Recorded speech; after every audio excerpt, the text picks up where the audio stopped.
My name's Sarah Hunter, Helena Rowland, Zoe Aldcroft, and this is my story from grassroots to Grand Slam.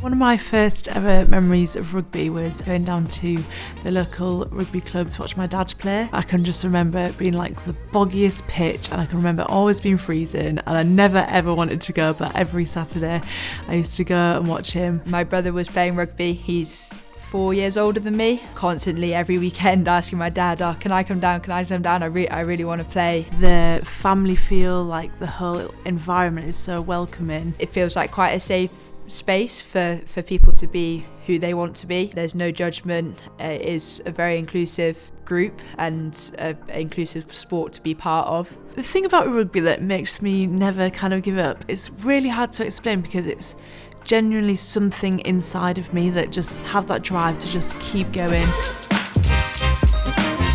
2 months before flying out to Ireland, I was just hopping one day in the warm-up, and I just felt like my foot just crumble underneath me, and I was like, whoa, that really hurts. In my head, there was no doubt whatsoever that I was not going to go to that World Cup.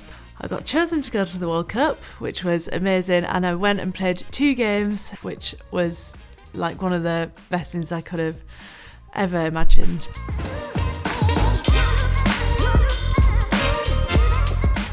The biggest adversity I've probably had has been fairly recent in terms of my whole career. I started to have this loss of power in my hand. It was just in the gym. I'd had a previous neck injury where I knew that wasn't good. I knew as soon as you started losing grip strength and power in your hand, it's not a good sign. So straight away I started to get a little bit anxious around, this is happening again. Everyday tasks were becoming an issue. Couldn't use the key on my car, tie my shoelaces. I'm doing rehab and it's not getting better. I might never pick up a ball again. Just take it one step at a time. And that's what I did, and finally get back out to play a game of rugby, to run out, represent your country, when at one point in time you thought that might not be the case. You cherish it more, and it's special each and every time because no one knows when their last time is that they're going to put on a white shirt. For us to come together and get to Tokyo in itself was, I think, a massive achievement. Ultimately falling short of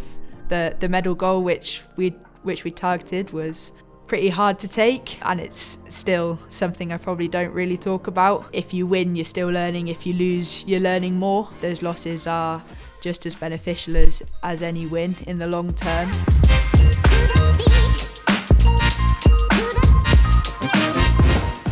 Women's rugby in the future, I would love to see it grow absolutely massively. At the time being, it is like one of the fastest growing sports in the world, and I think us, the Red Roses, currently, I think we're the trailblazers for how far women's rugby is going to go. It's growing so fast. I just think by 5-10 years time that the sport is just going to be in such an amazing place. It's so exciting to see where the game will go. When Red Roses are rugby and embedded fully into rugby and not women's rugby, then we know we've won.